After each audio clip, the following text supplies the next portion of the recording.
Hello दोस्तों, मैं चंद्रभान चंद्र blog में आपका स्वागत करता हूं। और ये देखिए, इस समय मैं जबलपुर से करीब 40-50 किलोमीटर दूर जबलपुर भोपाल हाईवे पर हूं, जो कि एक मनकेड़ी गांव पड़ता है। उस हाईवे से करीब 3 किलोमीटर अंदर मैया जी का तट है, जहां बोलते हैं छरौआ घाट। तो उस घाट पर मैं आया हुआ हूं और वहां एक ये आश्रम है। इस आश्रम में मैं रुका हुआ हूं और यहाँ नर्मदा जी जो परिक्रमा करते हैं, वो परिक्रमार्थ भी यहाँ रुकते हैं। तो मैं इस आश्रम के बारे में आपको और भी डिटेल बताता हूँ और इसके बारे में जानकारी लेते हैं यहाँ के महाराज जी से। तो दोस्तों बने रहिए और मैं आपको इस परिक्रमा में, इस आश्रम के बारे में और इस छरौआ घाट तट के बारे में मैं आपको पूरी डिटेल बताऊंगा कि आपको यहाँ किस तरह से आना है। जबलपुर से अगर आप आते हैं तो यहाँ कैसे आपको पहुँचा जा सकता है। तो बने रहिए मेरे साथ चंद्र ब्लॉग में। ये यज्ञशाला है, यहाँ पर इसकी इस समय हम परिक्रमा कर रहे हैं।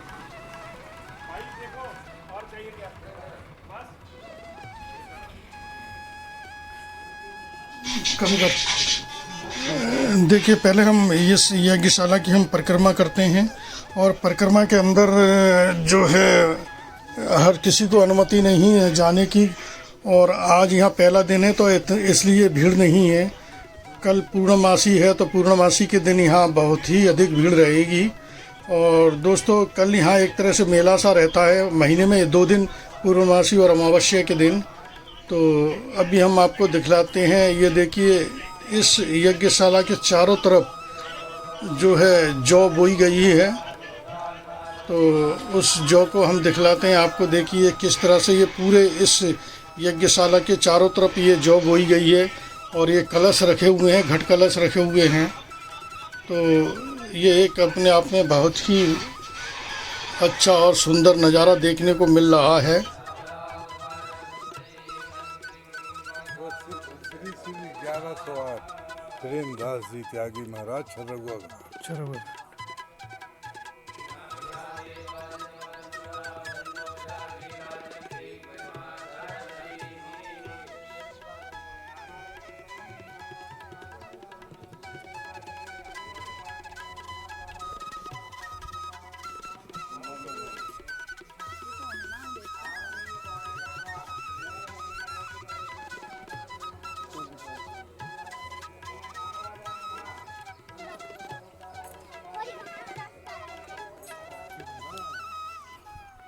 अभी इस समय हम नर्मदा जी माता जी के तट पर चल रहे हैं और आपको दिखाते हैं यहाँ किस तरह से मैया जी विचरण कर रही हैं।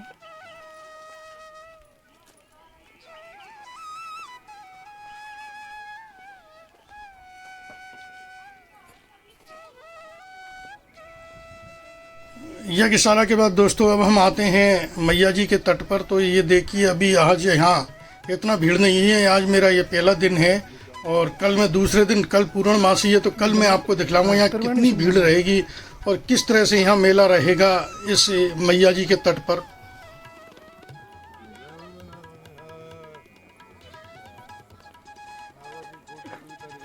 इसको यहाँ त्रिवेणी संगम भी कहा जाता है। इसको यहाँ त्रिवेणी संगम भी कहा जाता है क्योंकि यहाँ गंगा और यमुना का भी यहाँ मिलन है। एक तरफ से यमुना जी और एक तरफ से गंगा जी भी इस मैया जी के जल में आकर के मिलती हैं।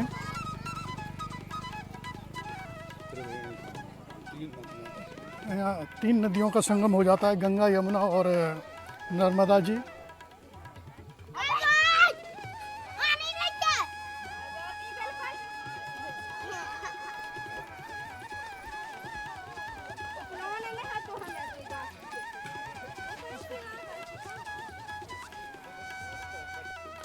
दोस्तों, इस आश्रम की इस समय हम जो गौशाला है, गौशाला में चलते हैं और दिखाते हैं आपको वहाँ गौशाला। तो चलिए चलते हैं गौशाला।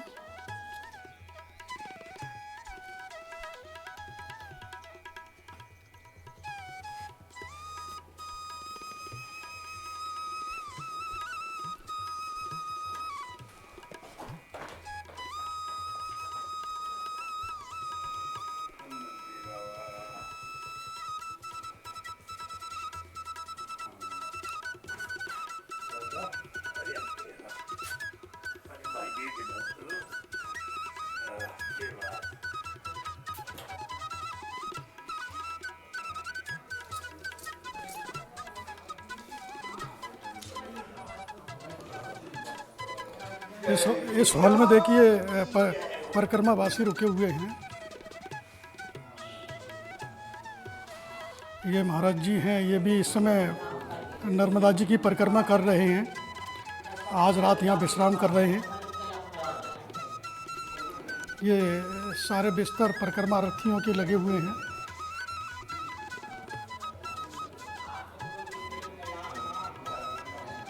तो देखिए ये महाराज जी हैं। महाराज जी, सबसे पहले आपको प्रणाम, और इस आश्रम के बारे में आप कुछ हमें जानकारी दीजिए, बतलाइए। यहाँ पे क्या हुआ कि जो महाराज जी थे, गुरु जी, उनने जो नर्मदा जी की परिक्रमा की, 18 वर्ष में उनकी परिक्रमा पूरी नहीं हो पाई। जहाँ जहाँ भी चतुर्मास करते थे वहाँ यज्ञ करके आगे बढ़ते थे। तो यहाँ उनने लगातार चतुर्मास 2 वर्ष किया, सन 1983 में और 84 में। उन्हीं की तपस्या से, ना कोई पहले ना यहाँ आश्रम था, ना कोई अच्छी जगह थी। उन्हीं की तपस्या से ये आश्रम बना। और जब से सारी व्यवस्था ऐसी होती है कि कोई परिक्रमावासी आए, महात्मा आए, सारी व्यवस्था खाने की, रहने की, रुकने की, सारी व्यवस्था सब पूरी होती है। जो आप बतला रहे थे ये त्रिवेणी संगम है, उसके बारे में बताएंगे।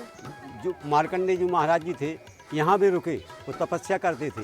उस समय प्रयागराज में कुंभ थी, तो उनके शिष्यों ने कहा, महाराज जी अपन यहाँ कोई संकल्पित अनुष्ठान कर रहे हैं, और यदि ना होती तो अपन वहाँ कुंभ में जाते। तो महाराज जी ने कहा, कोई बात घबराने की बात नहीं बेटा, ऐसा करो, देखो माँ की कृपा होगी तो फिर कभी चलेंगे गई।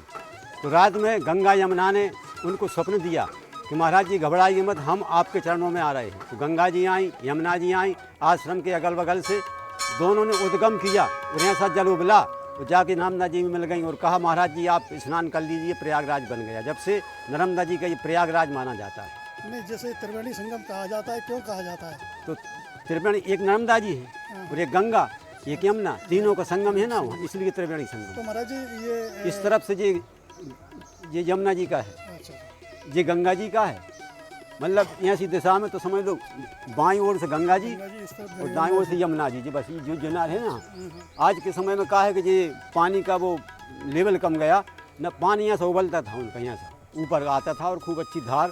और यहाँ छर्रव घाट का नाम जो है ना, यहाँ एक बहुत बड़ी दत्त है, यहाँ से पानी छर छर गिरता था जमुना जी का, जब से उसका नाम छर्रव घाट पड़ा। तो महाराज जी इस आश्रम के बारे में भी, इसको किस नाम से जाना जाता है आश्रम को? प्रेमेश्वर महादेव त्यागी आश्रम। प्रेमेश्वर महादेव जी जी आश्रम। जी जी। तो यहाँ सारी परिक्रमा वासियों की भी रुकने की व्यवस्था है? सारी व्यवस्था, एक यहाँ 50 यहाँ 1000 भी यहाँ, तो सारी व्यवस्था सब एक थी। यहाँ के जो महंत जी हैं उनका नाम ओंकार दास महाराज जी, और जो महाराज जी थे प्रेमदास महाराज जी, उनके जो गुरु जी। आप तो चलो हम समाधि दिखाएं, उनको दिखाएं, ढूंढ आपकी फ़ोटो रखी है, चलो वहाँ उनकी फ़ोटो भी आ जाएगी। आइए हमारे साथ देखिए, महाराज जी की फ़ोटो जी है, उन्हीं के बैठने का ये धूना है। जी जी, ये उन्हीं के बैठने का धूना है। जब से आगे चेतन आज भी है, 35-36 वर्ष हो गए, वो भी महाराज जी बैठते थे, हवन करते थे। पहले जैसे खुला था, जब से इसी के ऊपर मंदिर का निर्माण हो गया जी, जब से आगे आज तक अखंड आगे चल रही, कभी बुझी नहीं। अच्छा, जब से चली? बिल्कुल, सन समझ लो 83 से 1983 से ये लगातार अखंड ज्योति चल रही है। 2 टाइम चौका, 2 टाइम पूजन, 2 टाइम हवन। धूना जी जो है जी वो अखंड है। बिल्कुल, और कम से कम 21 वर्ष से अखंड रामायण चल रही। तो देखिए महाराज जी ने हमें इस आश्रम के बारे में बहुत अच्छी जानकारी दी, तो इनका बहुत बहुत शुक्रिया, बहुत बहुत धन्यवाद महाराज जी आपका। जी जी, जो आपने इस आश्रम के बारे में हमें जानकारी दी। बहुत अभिषेक चल रहा है, अब भाई वो उठे जो है ना, महाराज जी के हाथ के हैं प्रेमेश्वर महादेव, अभिषेक चल रहा है, थोड़ी हाथ पे दिया है।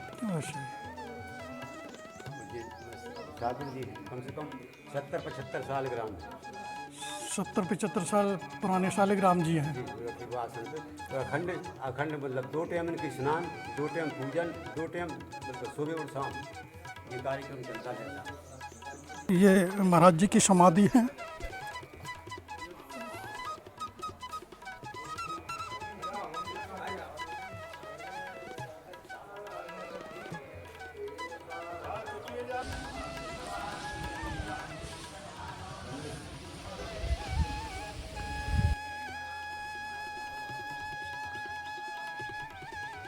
ये सामने मुख्य मंदिर ये है, और यहीं पर 21 साल से धुनी रमाई जा रही है। लगातार धुनी मतलब जल रही है। और यहाँ 21 साल से रामायण का अखंड पाठ चल रहा है बगैर रुके। और यहाँ अभी शुरू होने जा रहा है कार्यक्रम माँ नर्मदा पुराण का। ये सारी तैयारियाँ चल रही हैं।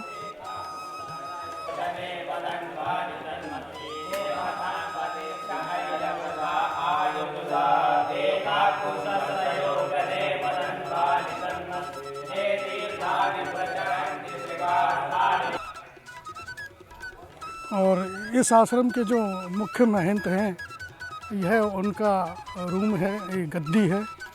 यहाँ वो विराजमान होते हैं, दर्शन देते हैं भक्तों को। और ये जो सामने आप देख रहे हैं,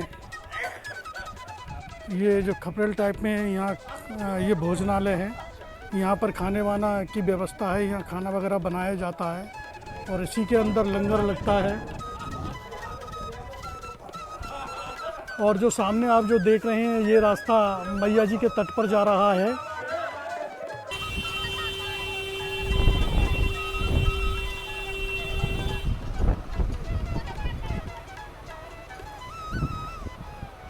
दोस्तों देखिए, इस आश्रम में जो है इस समय नर्मदा माई की कथा, नर्मदा पुराण शुरू हो चुकी है और श्रद्धालु यहाँ कथा सुनने में आ चुके हैं। तो मैं अब आपको यहाँ इस कथा के आयोजन जो हो रहा है वो मैं आपको दिखला रहा हूँ। और ये एक बहुत ही सुंदर घाट है। और ये मैंने आपको बताया कि ये भोपाल और जबलपुर हाईवे पर जबलपुर से 50 किलोमीटर की दूरी पर मनकेड़ी गांव है। वहाँ से 3 किलोमीटर अंदर आकर के ये नर्मदा नदी का तट है। उस नदी के तट के किनारे ये आश्रम है, जहाँ पर आज ये संगीतमय नर्मदा पुराण का आयोजन किया जा रहा है। तो चलिए चलते हैं और इस नर्मदा पुराण कथा का हम और आप आनंद लेते हैं। बेचारा बहुत छोटा था। इस जन्म में तो महाराज इतने बड़े ऋषि थे, ब्राह्मण कुल में जन्म था। भगवान को प्राप्त करने में सिर्फ 6 महीने बाकी थे। एक छोटी सी इच्छा के कारण प्राण छोड़े और पूर्व जन्म में जन्म लिया तो एक राजपुत्र बन गए। राज की इच्छा से। लेकिन ऐसा नहीं हुआ कि ध्रुव जी का भजन नष्ट हो गया। जो 6 महीने रह गए थे, राज भी होगा और 6 महीने में प्रभु को प्राप्त भी कर लिया। बोली सच्चिदानंद भगवान की, मैया की। हर हर नर्मदा।